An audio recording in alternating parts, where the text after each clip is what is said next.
Warrant থাকা অবস্থায়, passport বাতিল অবস্থায় ক্যান্টনমেন্টের ভিতর থেকে কেমন করে তারা দেশ ত্যাগ করলো, আমরা যারা ভিকটিম এবং সাক্ষী আছি, আমরা আমাদের জীবনের হুমকি আশঙ্কা করছি। এবং আনুষ্ঠানিকভাবে তারা আইনি প্রক্রিয়ায় সম্পৃক্ত হলেন। একজন ভিকটিম হিসেবে আমার আশাবাদ, আর কোনো দিন দেশপ্রেমিক সেনা সদস্যদেরকে দিয়ে ভাড়াটে খুনির কাজ যেন আর করানো না হয়। জনগণের রক্ষক সেনাবাহিনীকে আর কোনোদিন যেন জনগণের মুখোমুখি দাঁড় করানো না হয়। আমাদের সার্বভৌমত্বের রক্ষক সেনাবাহিনী যেন আর কোনোদিন কোনো আধিপত্য শক্তির পুতুল না হয়ে যায়, সেই নিশ্চিত হবে বিচারের মাধ্যমে আমার বিশ্বাস। আবার দৃষ্টি আকর্ষণ করছি সবার কাছে, যেই শীর্ষ সামরিক কর্মকর্তারা দেশ ত্যাগ করেছেন, তারা সেই অবস্থা দেশ ত্যাগ করেছেন যখন তাদের পাসপোর্ট বাতিল ছিল, তাদের নামে ওয়ারেন্ট ছিল। ওয়ারেন্ট থাকা অবস্থায়, পাসপোর্ট বাতিল অবস্থায় ক্যান্টনমেন্টের ভিতর থেকে কেমন করে তারা দেশ ত্যাগ করলো, এই ব্যাপারে একটি উচ্চপদস্থ কমিশন গঠন করার আহ্বান জানাচ্ছি। ওয়ালটন এখন দেশের সীমানা পেরিয়ে পৌঁছে গিয়েছে 50টিরও বেশি দেশে। ওয়ালটন, ঘরে ঘরে, বিশ্বজুড়ে।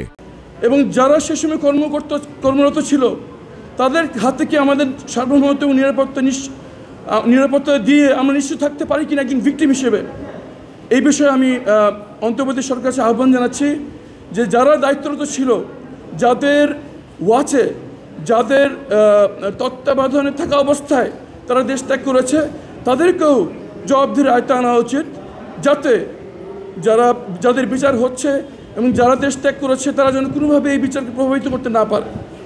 আরও আহ্বান জানাচ্ছি, ক্যান্টনমেন্টের ভিতরে যে অবস্থা সাবজেল, সেখানে জেল কোড ফলো হচ্ছে কিনা, যাদেরকে আটক রাখা হয়েছে তারা কি কোনোভাবে সার্ভিং সেনা সদস্যদের যোগাযোগ করছে কিনা, এটি নিশ্চিত করা খুবই জরুরি। যদি না হয়, আমরা যারা ভিকটিম এবং সাক্ষী আছি, আমরা আমাদের জীবনের হুমকি আশঙ্কা করছি। তারা যদি গ্রেফতার করা অবস্থায় ক্যান্টনমেন্ট ভিতরে অবস্থান করে কোনোভাবে বিচারকে প্রভাবিত করার চেষ্টা করেন, সেটা খুবই আতঙ্কজনক বিষয় হবে। জেল কোড পুঙ্খানুপুঙ্খে অনুসরণ হচ্ছে কিনা সেই নিশ্চিত করতে হবে এবং জনসম্মুখে সেটা প্রমাণ করতে হবে যে এখানে কোনো রকম সম্পৃক্ততা নেই এবং তারা কোনোভাবে ক্যান্টনমেন্টের ভিতরে অবস্থান করে এই বিচারকে প্রভাবিত করতে পারবেন না।